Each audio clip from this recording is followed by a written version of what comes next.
안녕하세요. 이사비나 쌤입니다. 네, 저희 에이플 스터디에서 학습할 때 감정 조절이 어려운 아이에 대한 질문이 많이 나와서 제가 오늘 따로 영상으로 질의응답을 한번 받아보도록 하겠습니다. 우리 아이는 왜 공부를 하면 울고 짜증이 날까요? 자, 일단은 이렇게 네 가지로 그냥 간단하게 제가 원인을 짚고 질의응답으로 넘어가 보도록 하겠습니다. 자, 일단 ADHD 아이들은 낮은 작업 기억력, 주의력 부족, 그리고 충동성, 과잉 행동, 이런 ADHD 특징들이 사실 가만히 앉아서 뭔가를 외우고 이해해야 되는 학습에 있어서 부정적인 영향을 끼칠 수밖에 없더라고요. 그렇다 보면 이 아이들이 그동안 해왔던 많은 학습들에 있어서 학교에서든 집에서든 또래랑 계속 자신을 비교해 왔을 거 아니에요. 그러면서 실패 경험이 반복되고 또 학습에 자신감이 없어지다 보니 '아 나 이것만큼은 잘하네.'라는 이런 자기 효능감이 부족해집니다.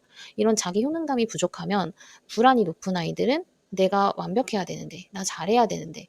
이런 것들이 지금 내면의 목소리가 너무너무 부정적이다 보니까 감정이 올라오는 거예요. 그래서 공부를 하면 울고 짜증이 나고 못할 것 같으면 도망가고 싶고 이런 거죠.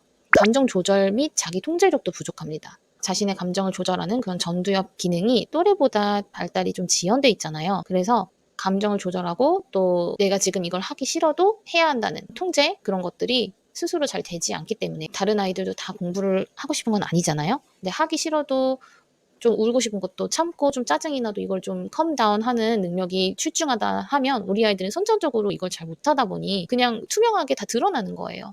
울어버리고 짜증을 내고 또 엄마한테 다 기대고 싶고, 그런 감정인 거죠. 주의력 부족 및 낮은 작업 기억. 주의력이 부족하면 아이들이 문장을 길게 기억하거나 작업 기억도 낮다 보니까 한 문장 읽다가 다음 문제도 읽어보면 앞에 문장 까먹고 이런 것들이 계속되거든요. 그래서 기억들이 오래 남아있질 않다 보니 공부 자체가 작업 기억이 높을수록 쉬워지는데 빠르게도 안 되고 또 다른 친구들처럼 쉽게도 안 되다 보니 다시 또 자기 효능감이 부족해지는 거예요. 그러다 보면 학습을 회피하고 싶고 동기도 부족해지는 겁니다. 자, 그렇다면 우리 아이들, 제가 이 영상을 찍으면서 계속 강조해 드릴 것은 공부 정서예요. 세모 같은 경우에는 불안이 높지 않고 오히려 과잉행동이나 충동성 때문에 공부가 힘든 친구라면, 이 불안한 친구들은 불안도가 낮아지면 오히려 주의력이 높아지거든요. 그렇기 때문에 이 아이들은 반드시 이 불안함을 다루는 방법을 알고 부모님들께서 이 아이가 잘하길 기대하기보다는 학습에 대한 감정이 긍정적이도록 더 포인트를 두고 도와주시라는 말씀을 드리고 싶습니다. 자, 왜 그러냐면 이 친구들은 못할 것 같으면 안 하는 거예요. 못할 것 같으면 하기가 싫은 거예요. 그렇다 보니 하기 싫으면 그냥 안 하고 싶어요. 그런데 엄마가 "나 안 해." 하면 그대로 그냥 들어주지 않죠. 그렇다 보니 그냥 울어버리거나 짜증을 내서 이 공부하는 이 시간을 깽판 놓듯이 자기 감정을 막 쏟아내는 겁니다. 아이들이 이 공부 정서가 그래도 좀 좋아지면 할 만하면 하거든요. '내가 이걸 할 수 있다.'라고 생각을 하면 하고, 또 양이 적을수록 난이도가 쉬울수록 그런 감정이 들기 때문에 아이가 자신감을 가질 수 있도록 그것을 먼저 챙겨주세요. 이게 양이 아이에게 맞는 정도의 양인가, 아니면 좀 더 쉬운 걸 많이 풀어봐서 성공 경험을 더 줘야 되는 것은 아닌가. 이 아이들은 잘하게 되면 결국은 하고 싶은 마음이 들기 때문에 그렇습니다. 완벽주의가 약간 있기 때문에. 세모가 어제 공부를 하면서 이 말을 굉장히 많이 했어요. 역시나요. 그러니까 세모는 이런 감정을 느끼면서 공부를 하다 보니까 조금 어려워도 '아 해보지 뭐.' 이런 자세가 조금 있거든요. 근데 역시 나야, 나는 잘해, 이런 감정이 들기 위해서는 불안이 높은 아이는 더 많은 성공 경험이 필요한 거예요, 배로. 그래서 또래보다 막 '이 정도쯤은 해 줘야 되는데.' 이런 생각하지 마시고, 우리 아이는 '아 나는 이 정도는 할 수 있지. 나 원래 잘하잖아.' 이런 마음이 들 만큼 성공 경험을 주는 게 먼저라고 생각을 해요. 그러면 제가 이제 질의응답을 한번 받아보도록 하겠습니다. 아까 말씀드렸던 공부 정서를 1번으로 둘 것, 이것을 꼭 잊지 않으셨으면 합니다. 중학교 2학년 아들인데요. 쓰기 지체 수준이다. 영어 문장만 쓰기만 하면 울렁울렁하다. 힘들다 하고 달래서 쓰기는 하는데 외우지를 못해서 문장 암기 시험은 완전 빵딱의 수준이다. 제일 고민입니다. 라고 하셨어요. 자, 영어 문장 외우기는 제가 책에도 다뤄놨거든요. 4월에 이제 중순에 나오는데 책에 영어 문장 암기 루틴이랑 암기 양식까지 제가 부록으로 담아놨어요. 그래서 이 부분은 고민이 되시면 꼭 한번 구매를 하셔서 확인해 보시면 좋겠습니다. 자, 영어 문장 외우기를 조금 더 깊게 다루긴 해야겠지만 간단하게 말씀을 드리자면 단어를 먼저 알아야 돼요. 이 단어를 외우지도 않고 문장 길이로 나아가는 게 사실 쉽지가 않습니다. 그래서 아이에게 문장을 외워야 한다면 모르는 단어들을 리스트업하고 그 단어들을 먼저 뜻을 외우고 스펠링을 쓸 수 있는지 그게 먼저고, 그다음에 이제 문장을 우리말로 해석할 수도 있어야 합니다. 만약에 해석을 못하고 그냥 소리만 외운다 그러면 인지 노동이 더 들어요, 암기를 할 때. 그래서 의미를 알고 외웠을 때 더 잘 외워지기 때문에 해석을 반드시 하고, 해석한 문장을 가려놓고 계속 셀프 테스트를 반복적으로 매일매일 하다 보면 결국은 외우게 돼요. 자, 예시를 들어드릴게요. I have to study English for the exam 이라는 문장이 있어요. 이때 have to 뭐뭐 해야 한다, study 공부하다, English 영어, exam 시험 이런 단어들을 먼저 뜻을 외우고 쓸 수 있는지부터 해야 합니다. 그리고 나서 끊어서 외우는 거예요. I have to study. 뭐 이것도 너무 길다 그러면 I have to까지, 뭐 나는 해야 한다, study English 공부해야 한다, for the exam 시험을 위해, 이런 식으로 끊어서 덩어리 지어서 외우면 아이가 좀 더 쉽습니다. I have 다음에 뭐지? to 다음에 뭐지? 이렇게 외우는 것보다 덩어리 지어서 외우는 게 아이에게 더 좋고, 한국어 해석도 마찬가지입니다. 나는 끊고, 시험을 위해 끊고, 영어 공부를 끊고 해야 한다. 이렇게. 그러다 보면 문장을 덩어리 지어서 나열하는 것만 알면 아이가 외우기 쉬워지거든요. 이런 방법들을 지금 중학교 2학년이니까 1학년 때도 어려워했다면 지금부터라도 조금씩 같이 해주시면 좋을 것 같아요. 자, 그래도 잘 안 외워진다. 그렇다면 영어 단어랑 끊어읽기 독해가 아직 많이 안 돼서 그럴 수 있어요. 해석이 안 되다 보면 외우기도 잘 안 되기 때문에 중학교 영어 단어집을 사서 영어 단어는 중1부터는 매일 외운다고 생각하시면 되거든요. 그래서 매일매일 한 개든 두 개든, 뭐 사실 10개씩 외우면 진짜 좋겠지만 그게 다 되는 건 아니니까 일주일에 20개도 충분합니다. 그래서 나눠서 영어 단어를 외우고, 그다음에 독해 문제집 풀 때도 맞았다고 하고 끝내지 말고 거기에 끊어읽기 독해를 할 수 있도록 해주시면 아이가 독해 능력도 향상이 되고 문장 암기도 좀 더 쉬워집니다. 문제를 다 풀고 답을 확인할 때 틀렸다고 할 때부터 씩씩거려요. 그리고 이 초2 학생도 같은 내용이라서 제가 질문을 붙여놨는데요. 문제 풀지도 않고 어려워 보인다고 합니다. 또 바로 틀린 거 지적하는 건 괜찮은데 혼자 문제 풀어서 채점에서 틀리면 자기는 다 맞고 싶은데 틀렸다고 속상해요. 문제 틀린 거 바로 틀린 거라고 표시도 안 하고 이거 문제 한번 보라고 하면 자기는 이게 맞다고 합니다. 이거 어떤 정신과 의사 선생님 영상 누가 공유해 주셔서 저희 채팅방에서 한번 봤었잖아요. 거기서 그분이 그런 얘기를 하시더라고요. 틀리는 건 좋은 거야. 틀리면 더 잘 알게 돼. 이런 게 저희 세모는 먹혔는데 이제 불안이 높은 아이들은 오히려 그 감정을 공감해 주는 게 먼저라고 하더라고요. 저도 그 부분을 보면서 아, 그렇구나 했어요. 틀리면 당연히 속상하지. 속상하지만 그래도 우리가 다시 해보면 더 잘할 수 있을 거야. 이런 식으로 응원을 해주는 메시지를 보내주는 게 아이에게는 오히려 안정감을 준다고 합니다. 그 부분을 한번 참고해서 적용해 보시고요. 제가 또 안내드리고 싶은 거는, 공감의 이 아이들은 사실 셀프 채점하게 하면 좀 더 나을 수 있을 것 같아요. 공부를 잘하는 것만 보여주고 싶어하는 아이들일 수도 있고, 일단 처음에 내가 틀린 것을 내가 먼저 알고 엄마랑 공유하는 거랑 엄마가 채점하면서 내가 틀렸다는 것을 당황스럽게 알게 되는 거랑 디테일한 차이가 있을 것 같거든요.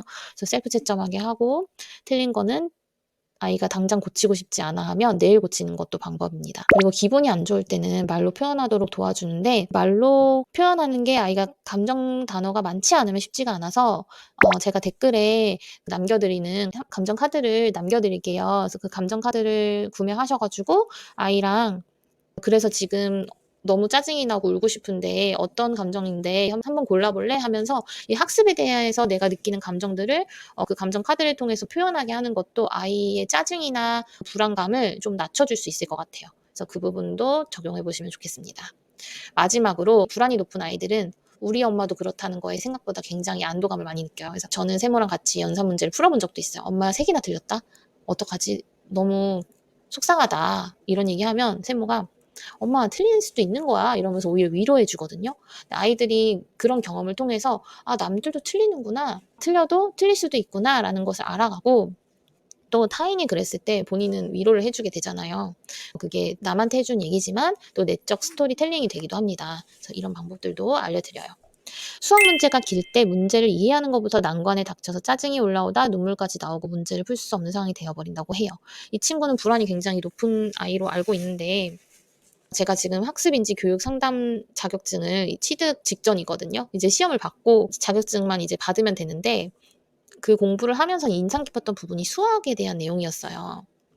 이 수학이 어려운 이유가 문제를 해결하는 과정에서 이 숫자라는 개념은 모든 것이 상징인 거예요. 그래서 상징적인 것을 이해하는 데 ADHD 아이들이 힘들어할 수도 있겠다는 생각을 했고, 이 구체물부터 시작을 해서 1이라는 숫자가 사탕 1개, 가방 하나 이런 식으로 그 양의 개념을 1이라는 숫자로 상징화해서 나타내는 거. 그리고 1 더하기 1, 하나 더하기 하나가 2가 되는 거. 요런 것들. 그런 것들을 일단 구체물을 먼저 통해서 양감을 이해하고, 이 잘 되면 이제 종이에 도표나 그림이나 수직선, 그래프 이런 시각화한 것들로 아이들이 또 이해하고, 그것이 잘 되면 숫자만 봤을 때도 문제 해결이 가능해지는 거거든요. 그래서 문장제 문제를 풀 때 아이들이 상징적인 글자라는 거, 긴 문제 같았을 때 작업 기억이 낮기 때문에 이해가 잘 안 돼서 좌절스러울 수 있거든요. 그랬을 때는 제가 일기 영상 때도 알려드렸던 것 같은데, 문제 푸는 방법을 하나씩 좀 알려주세요. 복잡한 문장은 끊어 읽고, 그다음에 우리가 지금 탐정처럼 단서를 하나씩 모으는 거야. 그 단서들을 모으고 문제를 해결해 갈 거야. 하나씩 정보를 시각화하고. 3번이 중요한데요. 아이들한테 곱셈, 덧셈이라는 커지는 거, 그다음에 빼기랑 나눗셈이라는 작아지는 거. 그래서 답이 커질 것 같아, 작아질 것 같아. 우리는 이게 커지는 거야, 작아지는 거야. 이 질문을 함으로써 부호를 무엇을 쓸 건지 아이들이 정하는 게 먼저 선행이 되면 좀 더 쉽다고 합니다. 이거를 정하고 식으로 나타내고 풀어보는 과정. 그렇게 했을 때 여기서 보면 귤을 소라는 54개, 동생은 42개를 따 라고 했을 때 이제 소라는 54개, 동생은 42개 하면서 정리를 하는 거죠. 그다음 두 사람이 딴 귤을 8봉지에 똑같이 나누었다. 끊어주시는 거예요.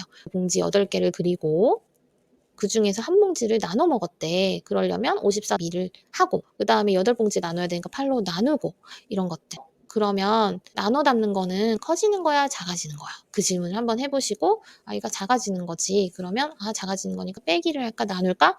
나눈다고 했으니까 나누기지. 이런 식으로 차근차근 하나씩 도와주시면 이 문장제 문제를 푸는 방법을 익혀갈 거예요. 그런데 풀기도 전에 울어버리는 게 문제인 거잖아요. 제가 일기 때도 이걸 알려드렸는데 이렇게 해도 아이가 너무 싫어하고 그렇다면 이게 문제 푸는 방법을 몰라서기도 하지만 너무 어렵거나 너무 양이 많다고 느껴질 수도 있고, 그리고 지금 아이에게 필요한 건 잘 푸는 방법보다 편안함일 수도 있습니다. 한 학기를 아예 후행하시거나, 둘째, 좀 더 문장제에 익숙해지도록 좀 흥미로운 사고력 문제집으로 좀 바꿔보시면 어떨까 생각이 들어요. 교과 문제집보다는 더 재미있게 문제들이 나와 있거든요. 또 현행 수준을 유지하고 싶다면 이 아이 같은 경우에는 그러면 이거를 우리가 극복을 해야 되는데 얼만큼 하면 너에게 적당할 것 같아? 좀 덜 힘들 것 같아? 이렇게 물어보셔서 그럼 나 한 문제씩 할래. 그러면 저는 하루에 한 문제라도 문장 푸는 걸 엄마랑 같이 해보고, 엄마 그러면 이번엔 내가 해볼게요 라는 말이 나올 때까지, 그게 어떤 아이는 1년이 걸릴 수도 있습니다. 조급해하지 마시고 그런 부분들을 좀 포인트를 두고 천천히 이 아이에게 성공 경험을 준다는 마음으로 같이 도와주시면 더 좋을 것 같아요. 수학 오답을 보고 감정이 격해져서 왜 이런 걸 해야 하는지부터 시작해서 난리가 난다. 언어든 수학이든 주의력이 떨어지니 0이랑 6으로 쓰고 이런 거에서 오답이 너무 많다. 세모도 그렇습니다. 자기 필체를 못 알아보고 실수를 합니다. 이건 ADHD 아이의 특징이라서 너는 자꾸 필체 때문에 실수가 있는데 고치고 싶지 않냐, 그러면서 아이가 그런 동기부여가 돼야 되거든요. 사실 중학교 가면 글씨 정말 못 쓰는 아이들도 시험이 되면 또박또박 잘 씁니다. 그래서 초등학교 3학년 아이라면 이건 이렇게 해서 실수했네, 한번 고쳐보자 하고 좀 쿨하게 전하면 넘어갈 것 같고요. 오답을 보고 감정이 격해지는 부분은 아까 말씀드렸듯이 그 감정을 읽어주는 거, 공감을 좀 해주셔야 합니다. 그래서 오답이 있으면 속상할 만하지, 엄마도 한 개만 틀렸을 때 속상할 때 있어, 이렇게 먼저 읽어주고 이걸 물어보세요. 진짜 마음이 뭔지. 그러면 다 그만두고 싶어? 아니면 아예 안 하고 싶은 거야? 물어보면 이 친구들 사실 되게 잘하고 싶거든요. 그건 아니라고 답한다든지 할 수 있어요. 그럴 때 그럼 너도 잘하고 싶은 마음이 있는데 이런 거 틀렸을 때 많이 속상한가 보구나 하면서 감정을 읽어주고, 그러면 우리는 어떻게 하면 좋을까? 오답이 생겼을 때 너가 너무 마음이 힘든데 엄마가 어떻게 해줬으면 좋겠어? 너는 어떻게 하고 싶어? 하면서 대화를 하면서 아이랑 방안을 찾는 거죠. 뭐 5분 쉬었다가 할까? 아니면 10분의 쉬는 시간이 필요하니? 뭐 이런 식으로. 해야 되는 건 해야 하는 건데 그거를 어떻게 다룰 거냐, 그걸 포인트로 두고 아이랑 같이 대화를 해보시면 좋겠습니다. 그리고 이미 감정의 폭풍우에 들어가 버리면 아이랑 대화가 안 돼요. 그래서 수학 문제를 시작하기 전에, 자 우리 저번에 뭐 틀릴 때마다 너가 너무 많이 속상해하더라. 그러면 다음 공부도 힘들어지는데 너가 그렇게 하고 싶어 하진 않는 것 같아서 너도 그러면 너무 힘들 것 같아. 만약에 그런 감정이 되면 어떻게 할까 하면서 미리 정하는 것도 좋습니다. 10분 쉬고 할까? 아니면 그럴 때는 그 문제는 다음 날 풀까? 이런 식으로. 아니면 오답이 나오는 게 힘들면 그 문제는 엄마랑 같이 풀어볼까? 이런 식으로. 무엇보다 성공 경험을 많이 주고 이 감정을 어떻게 다룰 것인가. 이 아이는 계속 속상할 거거든요. 그런 감정이 들 때 어떻게 나는 다룰 것인가. 그 전략을 가르쳐 주시는 과정이라고 생각해 주세요. 자, 마지막입니다. 학원 다녀오고 나서 쉬고 숙제할 때 집중이 잘 안 되는 것 같아. 제가 옆에 있겠다고 하면 그때부터 감정 요동친대요. 혼자 하게 냅두라고 해서 냅두면 정말 조금해놔요. 그러니 저는 더 간섭하게 되고 재촉하게 되는데 사춘기 때문인지 ADHD 때문인지 헷갈려요. 그러다 보면 엄청 할 때도 점점 늘어나는데 훈육을 어떻게 해야 하는지 헷갈립니다. 자, 이 친구는 초등학교 5학년입니다. 제가 밑줄을 쳐놓은 이유가 있어요. 어머님께서 이미 왜 그런지 다 알고 계세요. 학원 다녀오고 나서 쉬어야 되는데 다시 또 숙제예요. 자, ADHD 아이들이 학원까지 갔다 와서 숙제를 또 한다는 것이 그때 김강호 작가님 북토크 할 때 성인 A분이신데 이건 마치 열심히 일하고 온 남편에게 대리를 다시 뛰러 나가라라고 하는 것만큼 힘든 거다라고 하시는데 정말 와닿았습니다. 학원을 다녀오고 나서 쉬어야 하는 아이일 수도 있어요, 사실은. 이 학원이 예체능 학습 학원이든 간에 학원이라는 거는 어쨌든 친구들도 많고 자극이 많고 자유로운 시간은 아니잖아요. 근데 ADHD 아이뿐만 아니라 이런 초등학교 5학년 정도 되면 운동 시간도 많아야 되고 햇빛도 많이 쬐야 되고 그래야 에너지가 생기고 기분도 좋거든요. 그런데 이 아이들이 계속 실내에서만 움직이고 또 이제 쉴만 하니까 다시 또 숙제를 해야 한다니 그거에서 오는 짜증이 많을 거라고 생각이 듭니다. 그런데 이제 엄마가 옆에 있겠다고 하니까 아이 입장에서는 싫을 수 있어요. 제가 바디 더블링을 추천을 드렸는데 옆에 같이 있으면 아이가 더 집중이 잘 된다. 근데 이거는 아이가 원해야 하는 거거든요. 좀 더 자율성을 원한다. 그렇다면은 부모님이 옆에 있기보다는 좀 다른 공간에 있는 것도 좋을 것 같아요. 자, 여기서 문제는 "정말 조금이나요?"라고 말씀하신 데서 이 조금이라는 건 상대적인 단어거든요. 엄마가 생각했을 때는 조금인데 아이는 자기 에너지를 다 써서 해 놨을 수도 있어요. 그래서 혼자 두면은 얘가 조금할까 봐 내 기대치에 못 미칠까 봐 불안하신 거예요. 그래서 더 간섭하고 재촉하게 되는 건데 이 아이가 사춘기인지 ADHD 때문인지 또 버릇없게 한다. 이거는 부모님 한번 생각해 보시면 좋을 것 같아요. 엄마가 잠을 못 자고 짜증나요. 일을 진짜 많이 했는데 아이나 남편이 내가 원하는 대로 해 주지 않아. 그러면 짜증이 나서 욱할 수도 있잖아요. 그런데 어른들은 감정 조절이 되지만 이런 아이들은 감정 조절 자체도 좀 미숙하겠죠. 그러다 보니 눈빛이 딱 도끼 눈을 뜨고 버릇없게 틱틱대고 그럴 수 있습니다. 그러니까 이 아이에게 필요한 건 어쩌면 휴식일 수 있을 것 같아요. 그래서 제가 이 이야기만 봤을 때는 5 학년부터는 사춘기 초입이기 때문에 학습의 자율성을 어느 정도 주면 좋겠습니다. 부모는 조언자 역할을 하는 거예요. 그래서 언제 시작할지, 무엇을 얼만큼 언제까지 할지를 아이와 주간 계획을 세우실 때 "이날은 내가 이렇게 학원을 갔다 와서 너무 피곤해서 이만큼은 못 하겠어." 뭐 이런 식으로. "근데 국영수는 꼭 해야 될 것 같아."라면은 뭐 그럼 양을 줄인다든지 아니면 "엄마가 나를 좀 몇 시까지는 쉬게 하고 그다음에 내가 이 시간에 하고 싶어." 그렇게 말하면 그러면은 "그 시간에는 우리가 저녁을 먹어야 되는데 네가 정말 다 할 수 있겠니?" 대화를 하면서 타협을 하시는 거예요. 또 이렇게 열심히 했을 때 한 달 동안 하면 우리는 무슨 보상을 할까 보상도 정해 보시고 그래서 아이와 함께 대화를 하면서 부모는 조언을 해 주는 역할을 해 가시면 좋을 듯합니다. 자, 버릇없이 하는 행동에 대한 훈육은 별개예요. 제가 지금 드린 조언들은 학습에 대한 조언들이고 이 아이가 버릇없이 하는 행동에 대한 훈육은 좀 다른 개념으로 대화를 나눠 보시면 좋겠습니다. 아이가 사춘기이기도 하기 때문에 뭔가 아이가 감정이 이렇게 올라와 있다. 저는 사춘기 아이들을 대할 때 감정적인 아이에게 똑같이 감정적으로 대하지 않아요. 왜냐하면 불과 불이 만났을 때 불이 더 커질 뿐이거든요. 그리고 아이도 내가 지금 뭐 때문에 화나는지, 엄마가 화내서 화가 나는 건지 그 원인들을 인지하지 못한 채 이게 섞여 버리면 결국 모든 게 엄마 때문이 아닌데 엄마 때문이라고가 돼 버리니까 아이가 감정이 너무 올라왔을 때는 "지금 너무 흥분해 있는 것 같으니 나중에 차분해지고 얘기하자. 지금 그 행동은 옳지 않아."라고 얘기를 해 주고 차분해졌을 때 "아까 왜 그랬니? 그랬을 때 엄마 감정은 이래. 너가 엄마를 무시하는 것 같고 버릇없다고 느껴지고 다른 데에서도 어른들한테 그렇게 될까 봐 걱정돼. 엄마가 생각하는 아이는 그런 아이가 아닌데 그렇게 엄마를 대할 때 걱정이 된다." 얘기를 해 주고 그러면 아이가 그때는 이런 것 때문에 기분이 나빠서 그렇게 대했다.